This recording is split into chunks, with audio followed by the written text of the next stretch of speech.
Avez-vous remarqué à quel point notre célébration d'aujourd'hui est en cohérence avec l'évangile du jour? Nous avons, comme nous le demande la célébration du jubilé, rappelé tous les signes du baptême. Nous avons fait mémoire de notre baptême, avec le signe de la lumière et du cierge pascal, avec le signe de l'eau, avec le signe de la croix.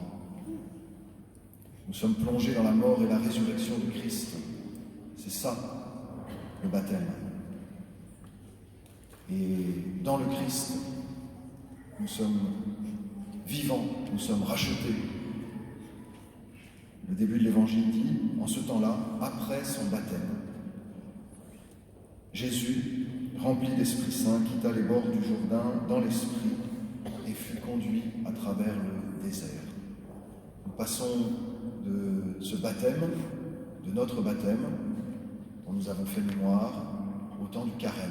Nous avons éteint les lumières pour nous aider à entrer dans ce cheminement qui est le cheminement du désert. Et en fait, cette célébration nous manifeste aussi quelle est la véritable espérance. La véritable espérance, elle n'est pas liée à un seul temps liturgique.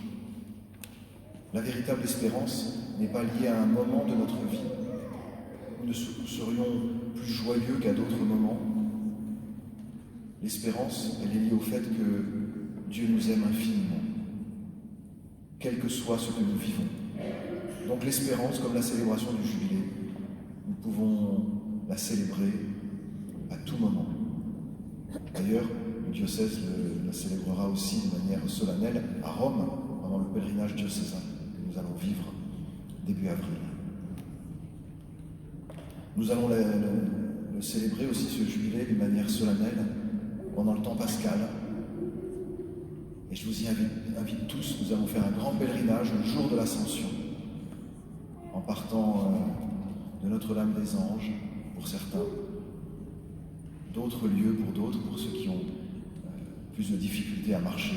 Et nous irons jusqu'à la cathédrale de Forcalquier, pour célébrer à nouveau une démarche jubilaire avec tout le diocèse. L'espérance, dans ce temps de carême, elle a une couleur particulière. Autant pendant le temps de l'Avent, pendant le temps de Noël, pendant le temps de Pâques, nous avons le sentiment de suivre le Christ, de suivre le Christ dans le mystère de son incarnation, c'est le temps de Noël, de suivre le Christ dans le mystère de sa rédemption, c'est le temps pascal, parfois un peu à la traîne, il faut bien le dire, et nous avons du mal à accueillir que l'infini se fait tout petit. C'est une épreuve pour notre foi de croire que le Tout-Puissant se fait dépendant dans le corps d'un enfant et d'un nourrisson, que le Verbe de Dieu se fait muet derrière les balbutiements du Fils de Marie et Joseph. Apparemment, le Verbe est discret, humble, pauvre. Et c'est pas facile pour nous d'imaginer le Tout-Puissant se faire si faible, si pauvre. Dans le temps de Pâques, c'est pas facile non plus d'être toujours dans la joie. Et d'ailleurs, nous confondons la joie psychologique et la joie théologale. Nous exprimons la grande joie de Pâques, mais peut-être que certains d'entre nous vivront des choses difficiles pendant ce temps de Pâques. Des souffrances, des maladies, des deuils. Et donc l'espérance, elle est beaucoup plus grande que nos sentiments, beaucoup plus grande que nos états psychologiques. Le temps du carême a cette particularité que c'est plus nous qui essayons de suivre Dieu tant bien que mal, comme nous le pouvons, mais c'est Jésus qui vient suivre nos chemins tortueux. Le temps du carême, c'est Dieu qui s'adapte. C'est Dieu qui s'adapte à notre péché en le prenant sur lui. C'est Dieu qui s'adapte à nos souffrances en les prenant sur lui. C'est Dieu qui s'adapte à nos difficultés, à nos hauts et nos bas, à nos temps de désert, en vivant pour nous le désert. C'est lui qui s'adapte en prenant sur lui aussi nos tentations. C'est l'évangile d'aujourd'hui. En fait, dans l'évangile d'aujourd'hui, il nous est dit que le Seigneur avait pris sur lui tout ce qui nous empêchait d'aller vers lui.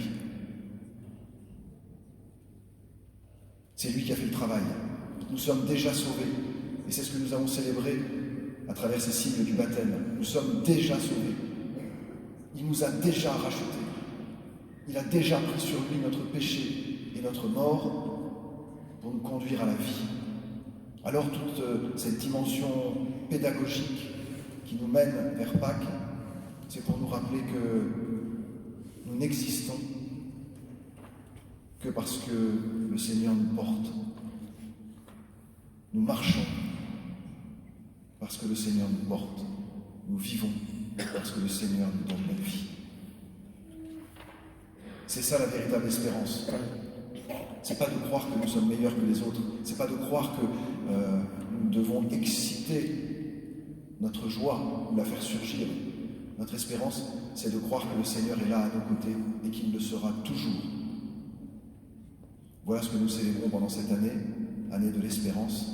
Alors, vivons-la à la suite de Marie. L'espérance, c'est une personne, c'est Jésus, qui a pris sur lui notre vie et vers lequel nous cheminons, et celle qui a cheminé de manière admirable toute sa vie. Quelles qu'en aient été les difficultés et les souffrances, c'est Marie. Cette espérance se décline chez elle, à la fois dans le mystère de l'Annonciation, dans le mystère de la visitation et de la charité fraternelle, dans la joie des noces de Cana, comme dans la souffrance du mystère de la croix. Elle se décline enfin dans la confiance à l'Église naissante,